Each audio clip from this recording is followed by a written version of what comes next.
Before I start, don't forget to subscribe to my channel and share your thoughts in the comments. I really want to hear from you. This story is raw, personal, and it's one I never thought I'd have to tell out loud.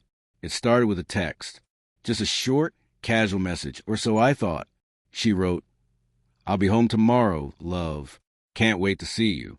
On the surface, nothing alarming, just a promise, a reassurance. But the moment I saw it, something inside me shivered. There was a faint hesitation in her words, a pause I could almost feel between the lines. I shrugged it off. Maybe I was overthinking it. Maybe it was just the exhaustion of our busy lives. But the night stretched on, and small things began to gnaw at me. She called less frequently than usual.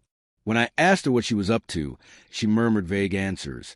Just some errands or helping a friend. Her tone was light, but there was something forced about it.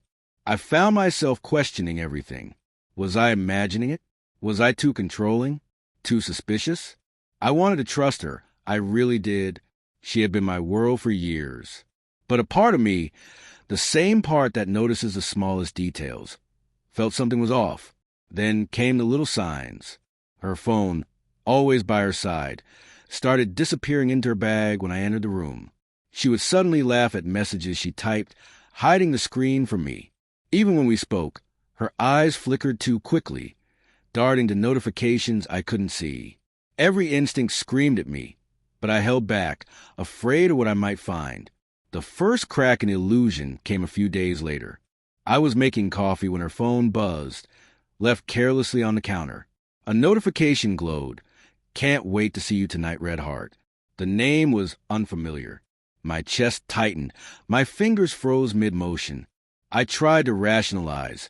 Maybe it was a colleague, maybe an old friend, but the words left no room for doubt.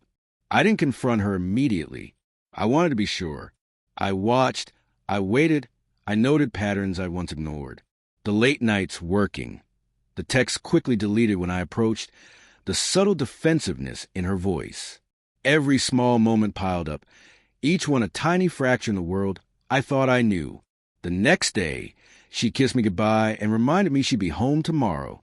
I smiled, tried to act normal, but my mind was elsewhere, replaying every tiny detail.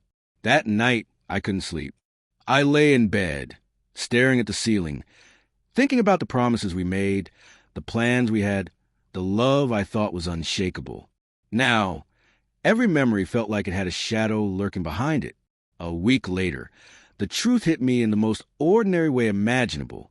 She left her laptop open while charging in the living room. A message flashed on the screen. "I can't stop thinking about last night. I need to see you again." The words were simple, but they shattered me. I sat there, heart pounding, trying to breathe, trying to comprehend that the person I trusted most in the world had been sharing herself with someone else. When she came home that evening, I didn't yell. I didn't confront her immediately. I waited, letting the tension build, letting the heartbreak settle like a weight in my chest. Finally, when she asked if I was okay, I looked at her, really looked, and asked softly, "Who's he?" Her eyes widened, guilt flickering across her face before she tried to hide it. There were no excuses at first, just stammered words, her voice trembling. It's complicated. I could see the conflict, the remorse, but it didn't ease the hurt. Every laugh, every touch, every tender moment we shared now carried the sting of betrayal. We spent hours talking, long into the night. She explained, stumbling over her words, about loneliness, about temptation, about mistakes. She didn't justify it. She admitted it, confessed it, and apologized. I listened, letting the pain and anger wash over me, letting myself feel the grief of a marriage I thought was secure crumbling around me. In the days that followed, I wrestled with my emotions. The betrayal felt like a living thing inside me, twisting memories, distorting trust. I replayed every argument, every joyful moment, every quiet evening we shared. Some memories stung because they were lies. Some stung because they were real, and she had chosen someone else in those moments. Eventually, I realized that my response mattered more than the act itself. I could let this destroy me completely, or I could reclaim my life. I chose the latter. I focus on myself, on rebuilding my sense of worth, on understanding that love doesn't excuse betrayal, and that heartbreak can teach lessons about resilience and strength. We didn't part with shouting or accusations. We parted quietly, with understanding that our paths had diverged. She carried guilt, and I carried the knowledge that some wounds, once inflicted, shape the person you become.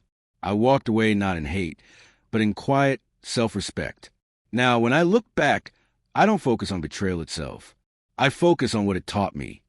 To trust my instincts, to value honesty above comfort, and to never let someone else's choices define my self-worth.